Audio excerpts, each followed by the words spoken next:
Standing in the dock at the Supreme Court of New York, USA, a middle-aged Russian man said and was interpreted, "I never intended to kill anyone or sell any weapons. God knows what I said is true."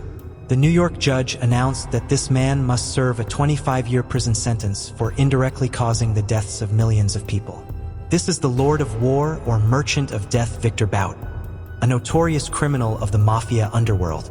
During the 80s of the last century and lasting until today, the constant conflicts that occurred in the Balkans peninsula, in some countries in the Middle East, Africa, South Asia, have caused the demand for buying and selling weapons to increase day by day.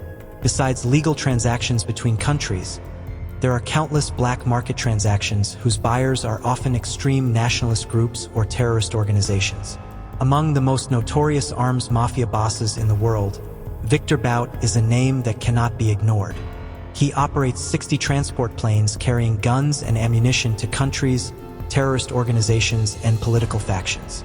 This merchant with superior intelligence was once ranked by the US right after the late terrorist Osama bin Laden in terms of danger.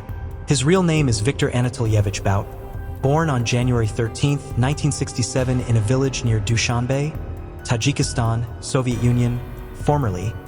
But in the black market arms trading world, Bout is also known by a more special name, Merchants of Death, Merchants of Death.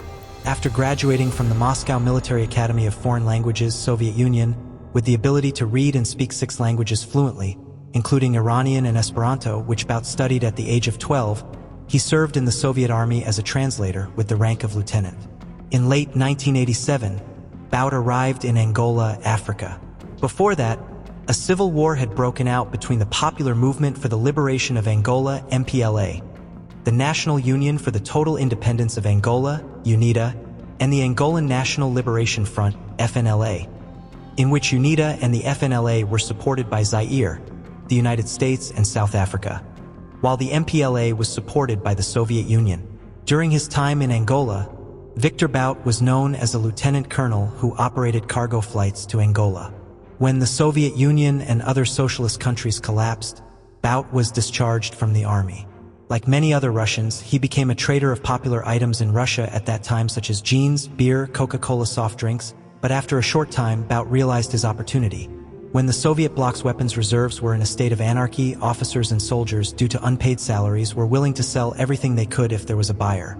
Using a refurbished Ilyushin 76 transport plane, Bout switched to the arms business, including tanks, armored vehicles, surface-to-air missiles, AK-47 assault rifles, RPD light machine guns, 12.8mm Kalashnikov heavy machine guns, mortars of all kinds, and RPG anti-tank guns. And ironically, Bout's customer was Jonas Savimbi, the last leader of the UNITA guerrillas.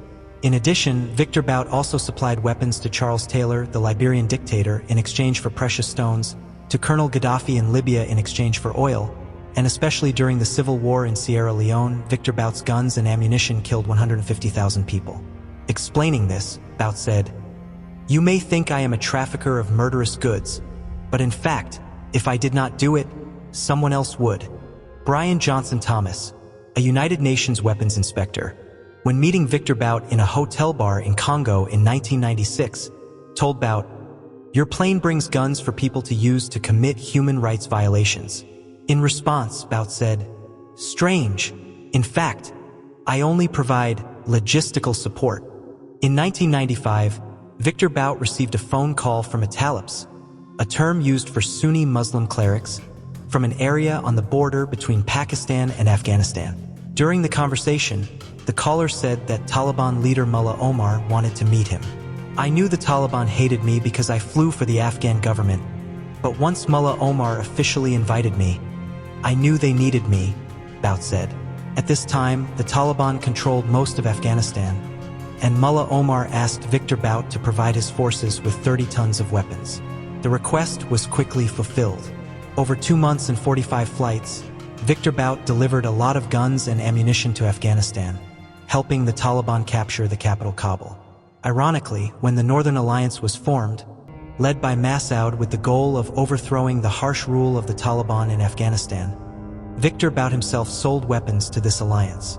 Similarly, in 2000, Bout and a team of what he called the young men from Moscow entered Rwanda, Africa, at the invitation of President Paul Kagame to train the country's army in the use of weapons. including chemical weapons provided by Bout. It's funny that people call me the Merchant of Death, when in many other countries, like the US, what should arms trading companies be called? Probably the boss of the merchants of death, Bout said. By the age of 30, Bout had become a billionaire with a fleet of 60 transport planes, registered in the Central African Republic under the very benign name of Central African Civil Aviation Transport Company Viktor Bout. 3 days after the war between Israel and Hezbollah broke out, U.S. intelligence discovered Viktor Bout meeting with some senior Hezbollah leaders in a safe house on the outskirts of Beirut, the content of which was nothing more than buying and selling weapons, and one of those weapons shot down an Israeli plane in 2002. However, soon after, Viktor Bout's name was mentioned again, but this time in a different aspect, the media. As a result, many countries decided to take action to eliminate Bout. A Belgian journalist named Dirk Drouwlens read a report on Bout's behavior to the United Nations in 2001. To get this report, Drouwlens followed Bout to Congo, where he was carrying out a deal to sell 16,000 AK rifles and more than 2 million bullets. Dirk Drouwlens said, "He looked like a businessman combined with a tourist. When my colleague Wim van Capellen, a photojournalist, was trying to get a portrait of Bout, suddenly one of his bodyguards appeared. Raising a knife, he made a gesture of dragging the blade across his neck, as if to tell us that we would die if we tried to take a picture of Viktor. And it is no surprise that Bout flatly denied the UN's accusations. I am a businessman. I have a lot of planes and I don't care what people hire me to transport because it is not my responsibility." However, Dirk Drouwlens' report has caused a stir in the media. According to Petre Hain and Douglas Farah, co-authors of the book Merchant of Death, after the terrorist attack on the Twin Towers in New York on September 11, 2001, preventing black market weapons became an urgent issue for many countries. Under pressure from the US government, Rwanda and the Central African Republic severed all ties with Viktor Bout. At the request of the British government, the Central African Republic decided to close Bout's airline. To capture Viktor Bout, the most important requirement was to prove that he was a black market arms dealer and not a broker or transporter. After a period of preparation, in early 2007, through an undercover agent working for the U.S. Drug Enforcement Administration, DEA, a South African lawyer named Andrew Smulian and another agent, claiming to be a member of the Revolutionary Armed Forces of Colombia, FARC, approached Viktor Bout. During the conversation, the lawyer asked Bout to provide a shipment of guns and ammunition to the FARC in exchange for tons of cocaine. Very excited, Bout agreed and then gave Andrew Smulian a meeting place, a hotel in Thailand, to discuss this deal. The DEA secretly recorded the discussion for nearly a year, with dozens of meetings from Bangkok, Copenhagen to Curacao and Bucharest between Bout and Smulian and FARC people to discuss the time, place of delivery, types, quantity of weapons, and payment methods.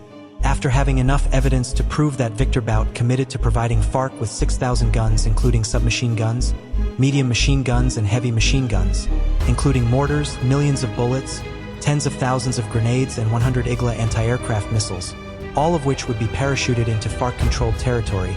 At the end of March 2008, the U.S. government asked the Royal Thai Police to urgently arrest Viktor Bout and then extradite him to the U.S. under the extradition law between Thailand and the U.S.